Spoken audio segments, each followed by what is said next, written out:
संगीत सरिता।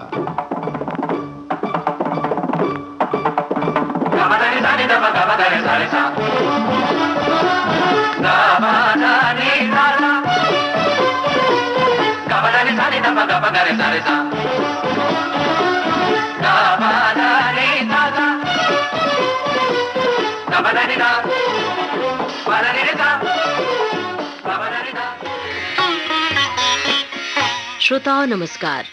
संगीत सरिता कार्यक्रम में आज से हम शुरू कर रहे हैं श्रृंखला सितार और उसके घराने। आमंत्रित कलाकार हैं सितार वादक पंडित राजेंद्र वर्मन। आपसे बातचीत की है गायक पंडित रमेश जूले। तबला संगत है रूपक पवार का। तानपुरी पर साथ दिया है रवि देसाड़ ने। प्रस्तुत है श्रृंखला सितार और उसके घराने। आज सुनिए इसकी पहली कड़ी। संगीत सरिता के सभी श्रोताओं को नमस्कार। विविध भारती के स्टूडियो में आज हमारे साथ हैं प्रसिद्ध सितार वादक पंडित राजेंद्र वर्मन जी। पंडित जी नमस्कार। नमस्कार भैया। पंडित जी, संगीत सरिता कार्यक्रम में आपका बहुत बहुत स्वागत है। धन्यवाद। आज से हमारी नई श्रृंखला शुरू कर रहे हैं सितार और उसके घराने। लेकिन मैं उससे पहले चाहूँगा कि आप अपने बारे में ज़रा थोड़ा संक्षिप्त परिचय बताएं कि आप संगीत से कैसे जुड़े और कैसे आप इस घराने से जुड़े हैं। भैया ऐसा है कि मैं संगीतिक परिवार से बिलोंग करता हूँ, जोधपुर के। अच्छा। और मेरे पिताजी संगीताचार्य आचार्य देवेंद्र वर्मन जी गायक थे। और गायन विद्या में उन्होंने बहुत मास्टरी हासिल की थी, महारत हासिल थी उनको गायन में। हाँ। तो 5-6 साल में, जैसा आपको पता है कि संगीत परिवार में तो गाना बजाना चलता है, तो बस वो उनके साथ 5-6 साल में गाना आना शुरू हो गया था। मेरा तालीम शुरू कर दी थी मेरी गाने। अच्छा, तो आपने गायन भी सीखा? जी हाँ, गायन सीखा सबसे पहले। 3-4 साल वो चलता रहा गायन। उसके साथ पिताजी ने ऐसा कहा कि ताल भी आना चाहिए आपको। तो मेरे को गाने के साथ साथ तबले की भी ट्रेनिंग मिली। वाह। क्योंकि तबला सुर और ताल दोनों होना चाहिए। आगे चल के 7-8 साल की उम्र के अंदर, आई थिंक 8 साल की उम्र में, बिल्कुल पक्का मुझे याद है कि पिताजी ने दिलरुबा शुरू कर दिया। मैं दिलरुबा बजाता था। परंतु 4-6 महीने बाद जब पिताजी ने देखा कि हाथ थोड़ा ठीक हो गया है, क्योंकि गाना आता था, तबला आता था, तो थोड़ा पिकअप जल्दी कर लिया। तो एक कार्यक्रम, बच्चों के कार्यक्रम में मैंने पार्टिसिपेट किया 9 साल की उम्र में, दिलरुबा में। अच्छा। तो मेरे पिताजी ने महसूस किया कि दिलरुबा के लिए एक्चुअली बच्चा जब कोई ब्याह था तो गर्दन टेढ़ी करनी पड़ती पर्दे देखने के लिए, क्योंकि उस वक्त तक तो मास्टरी होती नहीं है कलाकार को। बच्चा था तो हाँ, अभी आपकी उम्र भी छोटी थी। हाँ जी हाँ, उस वक्त छोटी थी। तो पिताजी को असल एक गर्दन टेढ़ी नहीं हो जाए इसकी। हाँ। तो उन्होंने कहा, भाई तुम मतलब दिलरुबा छोड़ो और सितार पकड़ लो। अच्छा। तो उनके कहने से मैंने 10 साल की उम्र में सितार पकड़ा। तब तक गायन भी थोड़ा बहुत सीखा था, कई बंदिशें मैंने सीखी है। हाँ। और तबला भी सीखा, दिलरुबा सीखा। आई कम टू सितार वादन। अच्छा। सितार वादन चलता रहा, सीखता रहा। क्योंकि मेरे पिताजी ने उस्ताद अलीपर खां से सितार की तालीम मिली थी जोधपुर में। क्योंकि मैं जोधपुर से बिलोंग करता हूँ। और जोधपुर में वहाँ के महाराजा हनुमत सिंह जी, आप कह सकते हैं कि दरबारी मतलब कोर्ट मिशन थे, अलीपर खां साहब। हाँ। तो उनकी तमन्ना थी वहाँ के राजा की कि जितने संगीत प्रेमी हैं सब आके इनसे तालीम लें। तो मेरे पिताजी ने मतलब सितार की तालीम वहाँ से ली थी। अच्छा। तो सितार का नॉलेज था, सितार बजाता था और धीरे धीरे उसमें प्रोग्रेस हो रही थी।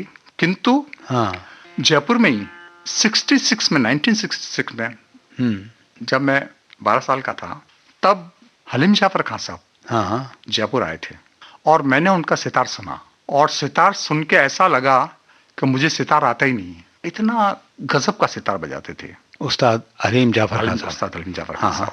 सो मैंने डिसाइड किया कि सितार बजाना तो फिर ऐसा बजना चाहिए, अदरवाइज कोई दूसरा धंधा कर लो। पिताजी से बातचीत हुई। और खां साहब वहाँ आए हुए थे। दूसरे दिन जिस होटल में रुके थे मैं उनसे मिलने चला गया। और खां साहब से जब बातचीत हुई, क्या करते हो भाई? मैंने कहा थोड़ा बहुत सितार बजाता हूँ। अच्छा। सितार था, कहा जरा बजाओ।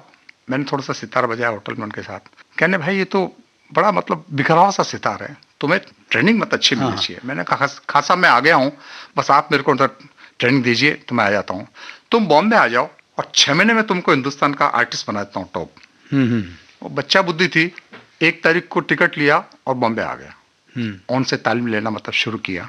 और बस जैसा आप जानते हैं कि तालीम के अंदर उस वक्त जो भी कलाकार थे हमारे गाने के वादन के तो कलाकार करते हैं तो उनके कार्यक्रम वगैरह काफी होते हैं। हाँ हाँ। और वो कार्यक्रम का दौर था तब, वो टीवी रेडियो सब कुछ, ये कुछ था नहीं, सिर्फ संगीत के प्रोग्राम हुआ करते थे बॉम्बे में सब जगह। हाँ हाँ। तो महफिल के अंदर कलाकार सब बिजी रहते, खान साहब भी हमेशा कभी यहाँ जाना वहाँ जाना, अलग अलग कार्यक्रम जाते थे। तो ट्रेनिंग जो थी उसमें काफी मतलब बाधा आती थी, पर धीरे धीरे सीख के बस सितार वादन करके भैया यहाँ तक आ गए।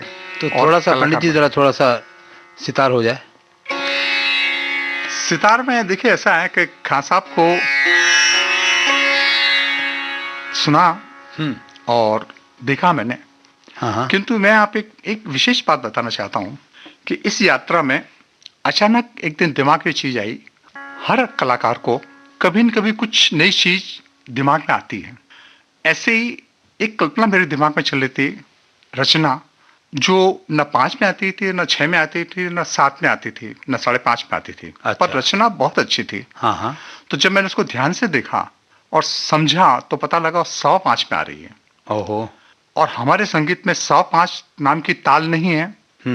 और इस पे किसने विचार किया होगा या नहीं किया होगा मुझे पता नहीं है, किंतु मैंने और संगीत परिवार के जो हमारे लोग जिनसे मालूम, उस्ताद लोगों से मालूम किया तो पता लगा 105 की मतलब ताल नहीं है। हाँ। और कंपोजिशन की डिमांड थी कि वो 105 में हो, क्योंकि इतनी खूबसूरत कंपोजिशन थी।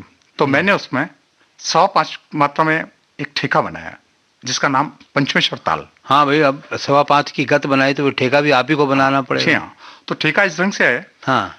1 2 धिन तेरे किट धिन ना धिन ना धिन धिन ना। हाँ।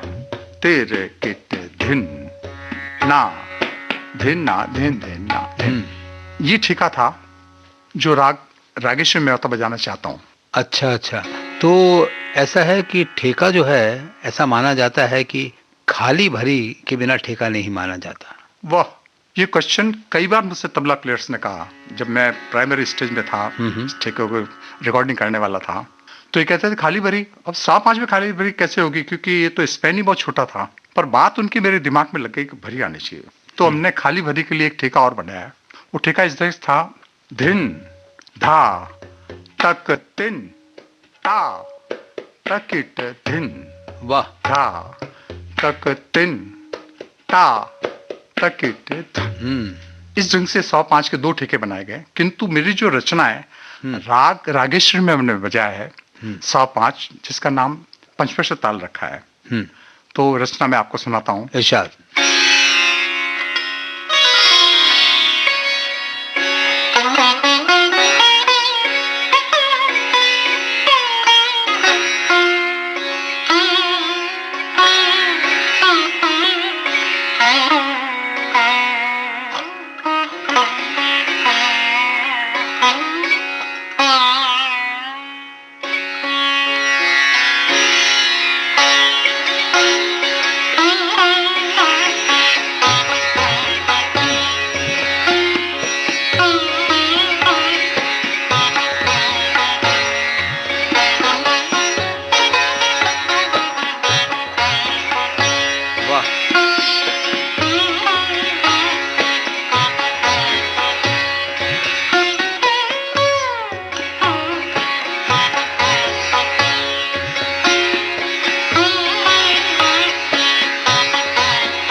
सितार और उसके घराने।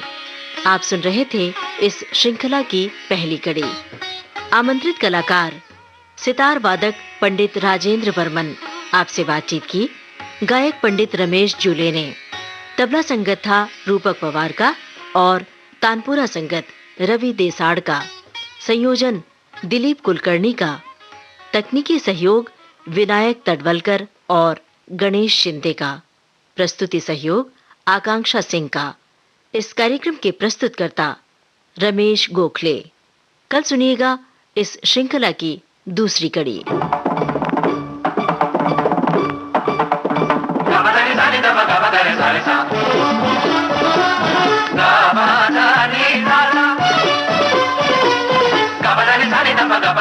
Sa